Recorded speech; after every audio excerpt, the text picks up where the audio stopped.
Good evening and thanks for joining us. I'm Bruce Frisco. It is Monday, the 26th of January.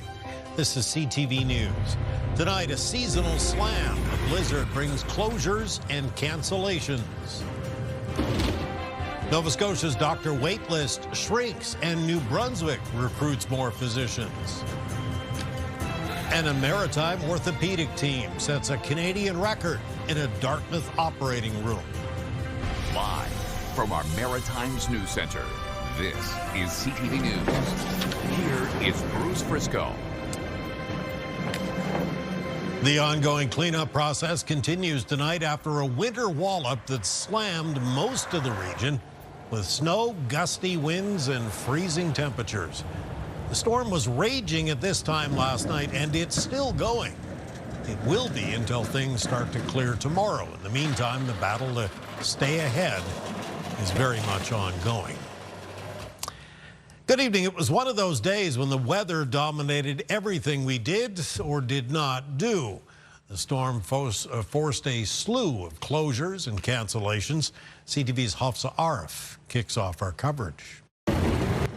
While crews focus on main routes, some neighborhoods are seeing help come from closer to home. So we're trying to help out people who can't shovel their own driveway and just make some money. Driving remains tricky as snow continues to cover roads. Some businesses are choosing to remain closed. Others are pushing through. Honestly, we just want to serve whoever is out there, like plowing the roads and stuff like that, and we still have power. At City Hall, officials have a reminder the storm isn't done yet. Crews do have to focus on priority areas before they get to all surfaces. The crews are doing the best they can in the meantime to move the fluffy snow that has hit the ground and are continuing. They'll be out all night tonight. With snow still falling, the overnight parking ban continues. This is really safety being the paramount reason that we're asking people to get their cars off of the streets during these times so that we can move the snow and clear it out safely and efficiently. Hafsa Arif, CTV News, Halifax. In New Brunswick, the snow started falling consistently in Fredericton this afternoon. This is what the city looked like by mid-afternoon, meaning the evening commute was much slower than the morning. Police warning motorists to be careful, take extra time. Schools in the city and all the way from Florenceville, Bristol to the village of Gagetown were closed today. Classes canceled, some businesses closed in the greater Moncton area as well. The snow started mid-morning there and was fairly steady by the lunch hour. Downtown sidewalks were being cleared, but roads all over the city were quite slippery.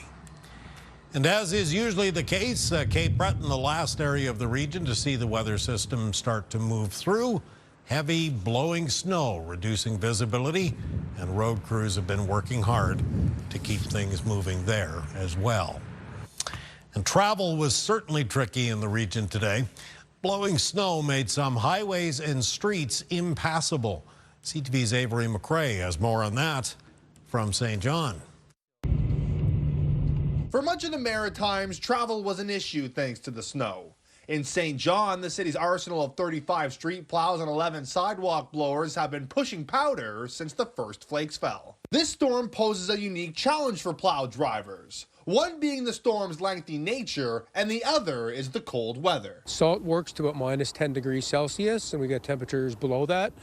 So we've had to switch to more of a salt-sand mix. And it's going to take a bit longer for that salt to activate to get right down to bare pavement. That means even on clear streets, drivers should take extra caution with the conditions. The number one tip is actually kind of the opposite of what you're driving. It's stay home. If you don't have to go out, don't go out. Ken says good winter tires are key on days like this. Avery McRae, CTV News, St. John. And, of course, the storm impacted flights in and out of the region, especially since the same weather system dumped record amounts of snow on Toronto. CTV's Jonathan McGuinness has more. The start of the Ackermans' month-long vacation is not going as planned. The weather has socked in and there's nothing moving out of the airport this afternoon. So we rebooked our flight to Toronto for tomorrow, and now we're attempting to rebook the Taiwan leg of the trip. The Ackermans are not alone. While the airfield is open at Halifax Stanfield, flights are few and far between. We've seen a few early morning arrivals and departures. However, there are a significant amount of delays and cancellations across the board today. It's not just the weather in Halifax that's causing problems. A winter storm has dropped a record 46 centimeters at the nation's busiest airport. That's where Erica Sutherland's work trip to northern Manitoba has stalled. I managed to leave Halifax yesterday morning around 5:05 in the morning. About an hour into our flight, I got an announcement that I would now not be leaving Toronto until tomorrow. I think it was around 8:15 in the morning to continue my journey to Winnipeg. Sutherland is now booked to return to Halifax instead. Jonathan McGuinness, CTV News, Halifax Stanfield International Airport. Despite concerns about heavy demand in the power grid, the system did seem to hold up pretty well with no significant outages or even rolling blackouts, which were being considered at one point. CTV's Callum Smith has more. It was a weekend of all-time demand for some power utilities across our region, especially when more people rely on things like heat pumps and EVs. We're seeing with electrification that certainly there is increased use by our customers. That's a comment echoed by Summerside's mayor, a city that owns its utility. The pace of electrification has, and it's not just on heat pumps, it's on everything around our homes and in our workplaces, has really been pretty incredible over the past number of years. A lot of positives to that, also a lot of concerns associated with it. But he says that's only one factor, along with population growth, underinvestment, and lack of capacity, to name a few. Still, the weekend took a toll. Thankfully, there was a noticeable drop in usage as requested, 3 to 4%, meaning rolling outages of about 4 hours were not required. Demand was the highest it's ever been. It was a touch and go weekend. A similar story for the island's utility. We did reach a new system peak of 404 megawatts. Our system was able to handle the capacity and the needs of our customers this weekend. But she said there were a couple thousand homes or businesses that lost power on Sunday. Part of a fragile weekend across our region, utilities shared power. Nothing new, but more on the line when everyone is facing the cold. Over this last weekend, it was much more collaborative. There were some instances where there was more wind in Nova Scotia, which meant that we had more generation on the grid, where we were actually giving energy to Newfoundland. Most days they're giving energy to us. We did see elevated demand. It was not at all-time peak levels. We all peak at the same time, and it's becoming extremely problematic regarding sharing resources. He says a couple degrees colder with less wind could have made things a lot worse. Callum Smith, CTV News, Halifax. Get the Maritime's top stories, breaking news alerts, and watch live. Download the CTV News app. Briefly, in other news tonight, Nova Scotia RCMP have charged a 33-year-old Antigonish man in connection with a child pornography investigation. Police say the accused is connected with another man charged last August after a search of his electronic devices. During that examination, officers found conversations between the men that met the criminal code definition of child pornography.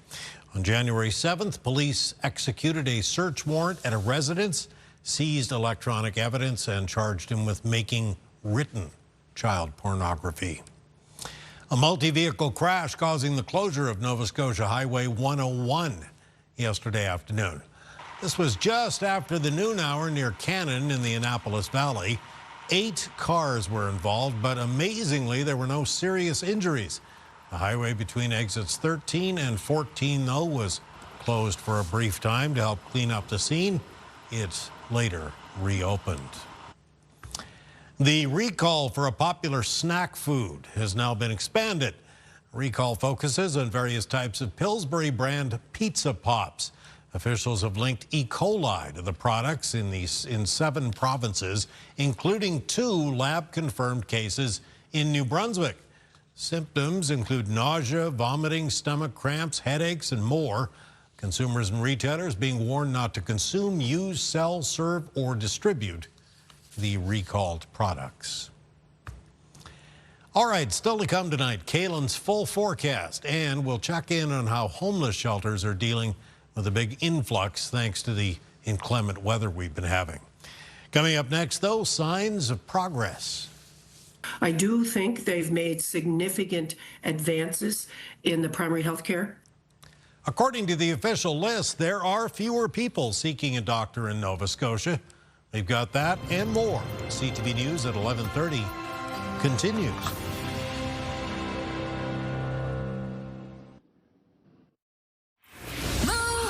Mornings with Aaron and Peter. Packing for a trip. Are you totally last minute or prepared for weeks in advance? We're talking about it tomorrow at 7. And it's time for you to get packing. Password to Paradise. First password, 6 a.m. tomorrow.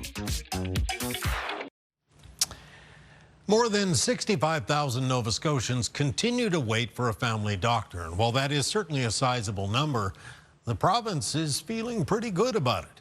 CTV's Vanessa Wright explains.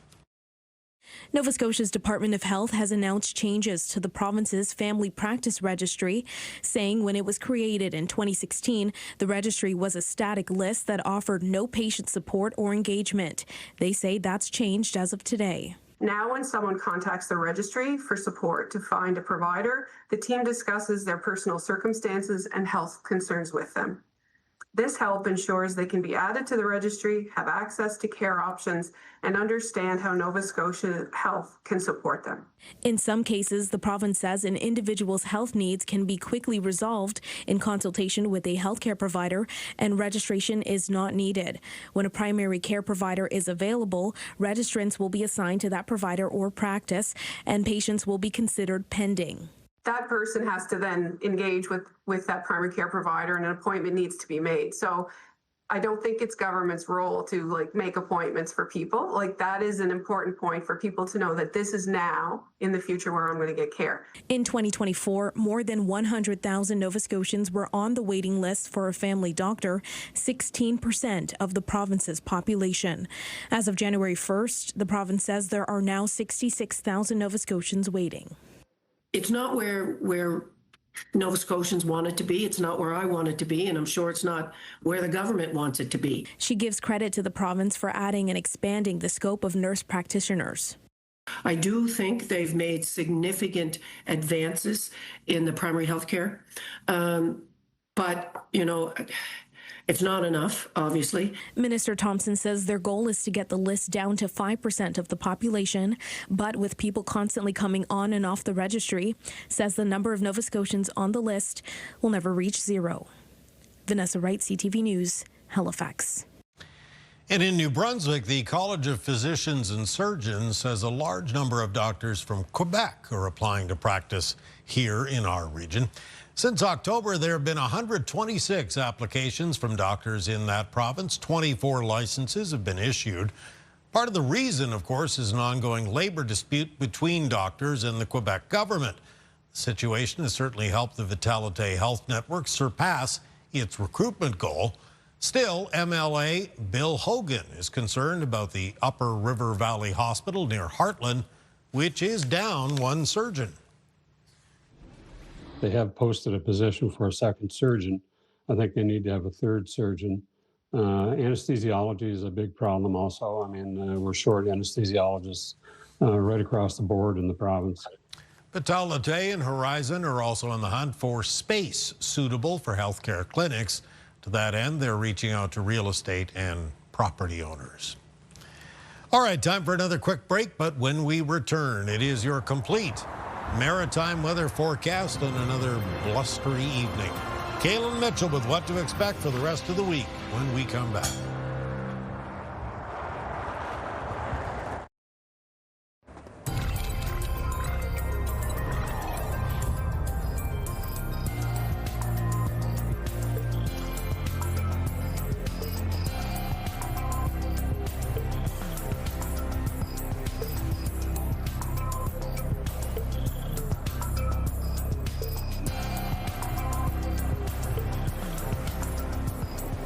Monday night, 26th day of January, and it's still quite stormy out there tonight. I guess we'll see maybe the last of this tomorrow for most of us? Yes, that's right. So, I mean, this is a slow-moving weather system. It's a longer duration snowfall compared to the one that we had last week, though the snow by nature is a fair bit different as well. Instead of being that heavy, wet snow, it's been on the lighter, more powdery side. So hopefully it's making it a little bit easier for people to clear it out of the way.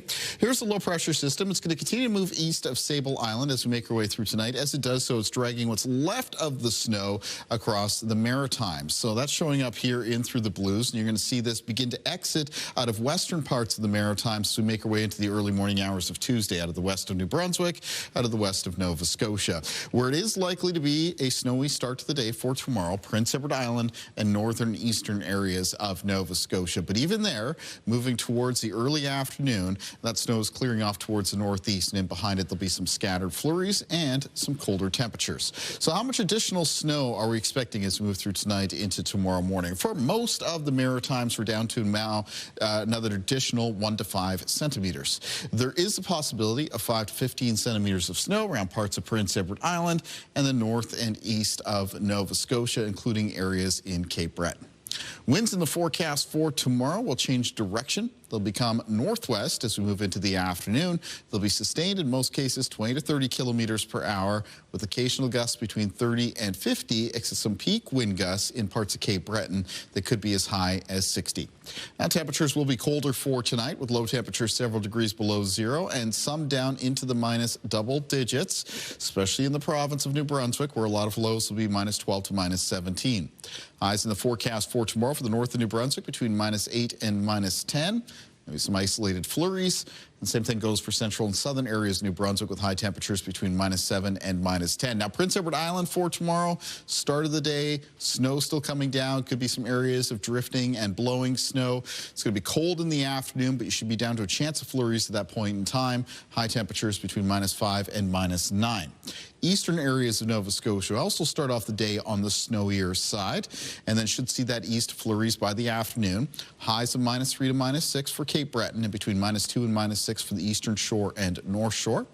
Northern and central areas of Nova Scotia tomorrow with high temperatures between minus 4 and minus 7 with some scattered flurries. Cold in the Annapolis Valley tomorrow with a high of around minus 7 and not a whole lot better on the south shore of Nova Scotia with high temperatures between minus 4 and minus 6. In the 7-day forecast, the extended forecast for New Brunswick, cold through the end of this week. There's a chance of flurries on Friday. A mix of sun and cloud in the weekend forecast, seasonably cold, and a chance of flurries on Monday of next week. For Nova Scotia, cold through the end of this week. It's some flurries on Wednesday, a mix of sun and cloud on Thursday. Chance of flurries on both Friday and Saturday. Sunday, a mix of sun and cloud. Snow possible on Monday of next week. Yes, in that long-range forecast, there are indications that another nor'easter type weather system will be developing around the eastern seaboard of the United States. And we'll see over the upcoming days if that looks like it's going to start trending close enough to bring us some snow. In the forecast for Prince Edward Island, it's cold through the end of this week. We've got a chance of flurries on Friday and Saturday. Sunday, a mix of sun and cloud, and the possibility of that snow on Monday, Bruce. That would be the third in a row, right? Be the third in a row. Can we complete the hat trick? We'll have to see. I guess we'll see. Okay, thank you. Wake up weather is still to come. Stay with us. We'll be right back.